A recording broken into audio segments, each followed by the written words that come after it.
Desde os primórdios da internet do mundo, é dito que Dragon Ball não tem história. O ponto é quem fala contigo é o Wesley e a gente vai revelar isso aqui agora, pai. Dragon Ball de fato tem ou não tem história? Dá like, se inscreva no canal para ajudar essa lixeira a continuar aqui no trabalho bruto.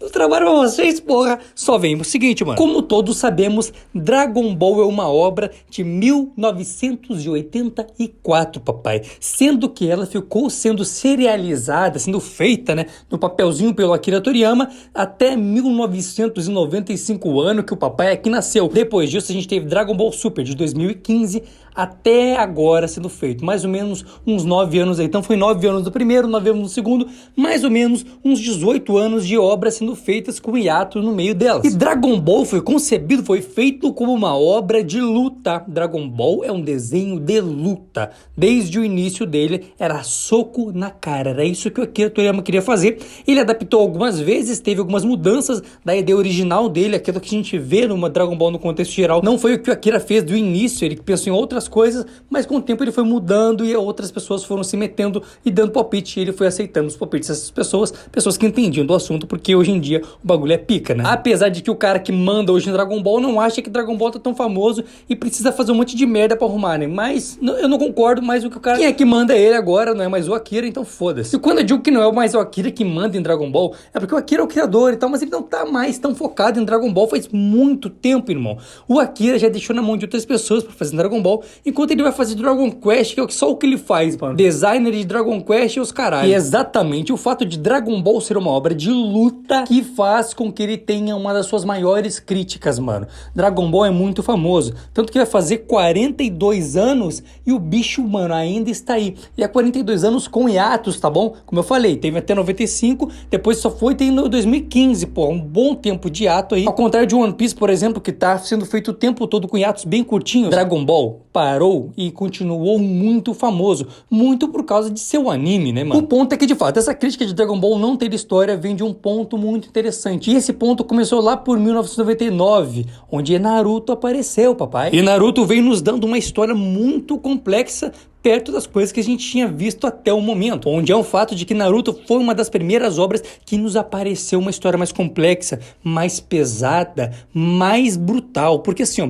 em Naruto a gente tem história como se fosse uma árvore, tá bom? Tem a história principal, que é a árvore, a parte de cima da árvore, mas temos a parte de baixo, que é a raiz, e Naruto tem muita raiz de árvore, papai, muita raiz de história, muito flashback, conta muito o passado de personagem, onde cada personagem que é muito bom, de fato, muitos personagens bons, tem uma história que poderia virar um anime. Naruto veio com isso, velho, veio com uma história muito foda. E obviamente, por fazer muito sucesso, a galera comparou com outro cara que fazia muito sucesso, o Dragon Ball. E começou a olhar pra Dragon Ball e ver que Dragon Ball não tinha tanto flashback, não entrava tanto dentro das histórias dos personagens. A gente nem conhecia o passado de ninguém. E aí é que tá o ponto interessante. Dragon Ball, obviamente, tem história, porque ele é um mangá, e todo mangá tem uma história extra contada. É só tu ver todo o Dragon Ball que tu vai ver que foi contada a história do Goku e como ele se tornou um dos guerreiros mais fortes do universo. Isso antes do Super, tá bom? Nem vou contar o Super aqui. O Super depois é uma história que fica reta. Tipo, a história original de Dragon Ball, de 84 a 95, é o crescimento do personagem Goku, onde ele cresce tanto a ponto de ter uma família, um filho, papapá. Já lá no Super, mano, é nada mais nada menos que uma reta. Não evolui em nada, só evolui em poder. E o personagem Goku, na verdade, foi desevoluindo um pouco como personalidade, porque precisou, já que o Goku tinha completado o seu ciclo como personagem. Mas no Super, como eles estavam estendendo o tempo de vida do Goku, no caso de personagem, não o tempo de vida como a vida dele, mas a vida como personagem, no contexto geral, precisava dar uma nerfada no conceito de Goku como personagem que foi completo e agora deixar ele incompleto de novo para que ele possa crescer novamente. O ponto é que foi contada a história do Goku do começo ao fim. E foi uma história muito boa, porque a gente viu o Goku literalmente crescendo. Ele era barrigudinho, gordinho, barriga de lombriga, e depois virou um cara bolado, macho, musculoso, salvando a Terra. E os seus amigos, que eram as coisas mais importantes pra ele, sempre mantendo uma característica muito forte de Goku, que era ser um cara divertido. E aí é que tá o ponto, Dragon Ball não explora o passado, Dragon Ball fica no presente, e é por isso que a galera fala que Dragon Ball não tem história, comparando ele com Naruto. Ao que fica na cabeça das pessoas é Naruto. Por quê?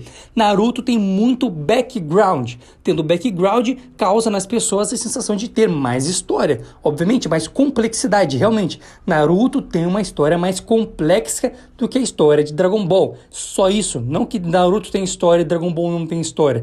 Dragon Ball tem uma história mais simples. E aí que tá a palavra, simples não é não ter, é simplesmente ser mais leve, mais simples, mais fácil de entender, porque o contexto e o pretexto de Dragon Ball era nada menos fazer um bagulho de soco na boca. Ele não queria contar o passado, o sofrimento e tudo mais. Ou seja, os personagens e a história de Dragon Ball focam no presente e não no passado. Pois, um exemplo, se eles focassem no passado e eles contassem só uma história, a do Mestre Kami, teria 300 quase anos de história para eles contarem de um personagem muito velho, com muita história, que viveu o mundo inteiro tecnicamente. Ou de vários outros deuses. Se Dragon Ball focasse no passado dos personagens, velho, a gente teria uma história gigantesca, mas muito maior do que One Piece, porque Dragon Ball tem personagens muito antigos e muito velhos, a ponto de, se a gente contar a história desses caras, velho, vai se tornar uma obra colossal, vai ser um mamute gigante, tá ligado? E falando de personagens velhos e personagens fodas, Dragon Ball tem muitos personagens foda demais. O ponto é que o que deixa os personagens de Dragon Ball um pouquinho rasos é dois fatos aqui. Primeiramente, a gente não sabe o passado deles. Quando tu não sabe o passado do personagem, tu se apega um pouco menos a ele. E o fato das mortes em Dragon Ball, que é um ponto muito interessante aqui, o impacto que Dragon Ball causa nas pessoas que assistem ele. O impacto não é muito grande, não. O único impacto que Dragon Ball tem é no pretexto principal que ele se propôs a fazer, luta. Ele tem luta, ele vai dar soco na boca e as lutas têm que ser magníficas. As lutas de Dragon Ball têm que ser boas. E não a história no contexto de, quem é ele? O que ele veio fazer aqui? Qual é a interação que ele tem com o mundo? Qual o objetivo dele? Que ele quer destruir a Terra? Não, ele quer socar a boca de alguém e esse é o objetivo dele. E exatamente pelo fato dos personagens serem um pouco mais rasos, a história é mais rasa e os personagens morrerem e voltarem o tempo todo. Por quê? Como o pretexto da obra não é ficar contando o passado e as experiências dos personagens no antes, é sim agora, o cara vai literalmente precisar de personagem para lutar. O que o Kira fazia? Ele matava o cara morria, tentava fazer uma cena emocionante ali para dar uma moral. Por exemplo, Kuririn morreu uma vez, Goku se transformou em Super Saiyajin, Kuririn morreu de novo, morreu 300 vezes, aí perdeu a graça e agora vou matar o Vegeta, mata o Vegeta várias vezes, tá ligado? Agora o Goku, passa o vapo no Goku, Goku morreu umas 4, 5 vezes. Velho, normal, o protagonista já morreu várias vezes, ou seja, o peso em Dragon Ball não é tão grande. Ou seja, quando o Goku e o Vegeta vão lutar, a gente não tem aquela sensação de insegurança, como tem nas outras obras, por exemplo. E aqui é que tá o ponto mais interessante do negócio. As mortes em Dragon Ball são tão insignificantes que o próprio protagonista morreu várias vezes, coisa que em outras obras isso é inegável. Pô, não tem como. Só Yu Yu Hakusho, por exemplo, que começa com o personagem morrendo, mas daí a história dele se passa num bagulho diferente, tá ligado? Onde ele vira detetive, espiritual e tudo mais. Aí é diferente. Dragon Ball não. Se passa no mundo normal. E aí a gente tem que brincar com isso. E só que o Akira mata todo mundo e não se importa, que a morte assim não tem relevância, que a obra acaba ficando rasa. Só que em Naruto, por exemplo, que a galera simplesmente compara com Dragon Ball, mano, se um personagem ia lutar com outro personagem forte, por exemplo, um mocinho versus um vilão, e esse mocinho não era o Naruto, o teu cu tava na mão. Por exemplo, se o Kakashi fosse lutar com qualquer outro personagem, ele poderia morrer, pai. E se ele morresse, ele não voltaria. Se o Jiraiya fosse lutar com um personagem, ele poderia morrer e ele não voltaria. O único cara que a gente sabia que não iria morrer era o Naruto, o único. O resto poderia morrer e se morresse, a gente ficava com o cu na mão, porque ia ser muito triste. Olha a morte do Jiraiya, mano. Até agora ninguém superou essa morte, principalmente eu. Já em Dragon Ball não, a gente sabe, pai. Eles vão lutar, provavelmente eles vão morrer. O bagulho, o cara é muito forte, vai passar eles e quando passar eles vão voltar, pega as esferas do dragão, ressuscita todo mundo, pumps, acabou. E esse é um ponto que deixa Dragon Ball com um ponto a menos na questão de impacto. Ele não causa muito impacto em quem assiste ele, mas a proposta de Dragon Ball é causar impacto não na sua história contada, e sim nas lutas que ele apresenta, já que ele é um mangá de luta arrombado, o que eu falei desde o início. E sendo um mangá de luta, o Akira Toriyama, ele sempre focou em nos dar lutas boas, e ele sempre fez isso no mangá, e o anime adaptou isso também para lutas incríveis o tempo todo. Dragon Ball cumpriu a sua promessa, Dragon Ball cumpriu o seu objetivo como uma obra de luta, de nos dar lutas mesmo. E para quem nunca parou para pensar sobre isso, vai lá e dá umas folhadas no mangá de Dragon Ball. Vê as lutas, velho. As lutas têm sequências de quadro, é muito foda, porque assim, ó, vem um quadro, o personagem pula para um outro quadro, ele mostra o movimento do personagem de uma maneira muito foda, velho. As poses de luta dos personagens são muito fodas, o jeito que eles lutam lutam, o jeito que eles se superam, a forma de usar o poder deles sempre em Dragon Ball. Foi esse o objetivo e é isso que o Akira deu desde o início, ou seja, Dragon Ball não tem uma... Dragon Ball tem história sim, mas é uma história simples, focando em luta. É como se fosse um UFC, tá ligado? Como se fosse uma luta, uma história de luta, mano. Bom, os caras vão se pegar no pau, literalmente, e não do jeito que tu acha, do jeito que tu gosta. É pegar no pau, mas dar soco na boca, chute no cu. É assim que é Dragon Ball. Já Naruto, que é por isso que tem essa fala de que Dragon Ball não tem história, porque a galera comparou com Naruto. Naruto é focado em história de fato, o crescimento de um personagem dentro de um contexto que tem outros muitos personagens maravilhosos.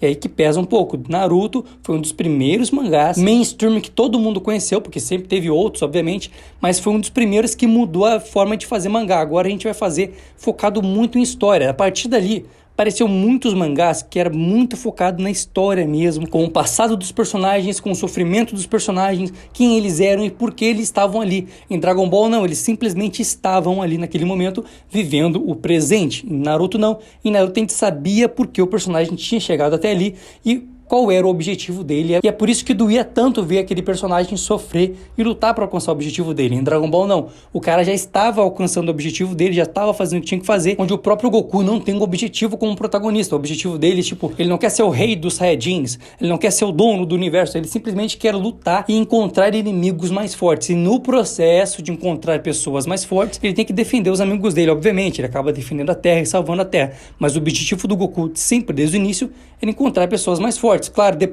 quando ele ficou adulto ali, tá? Antes ele tinha um objetivo das esferas do dragão, aquela coisa toda, mas depois o objetivo dele sempre foi lutar contra pessoas mais fortes e conhecer pessoas. Mas e qual a tua opinião? Deixa nos comentários, concorda comigo ou não concorda? Comenta tudo aí, que a tua opinião é sempre válida. Beijinho, fui!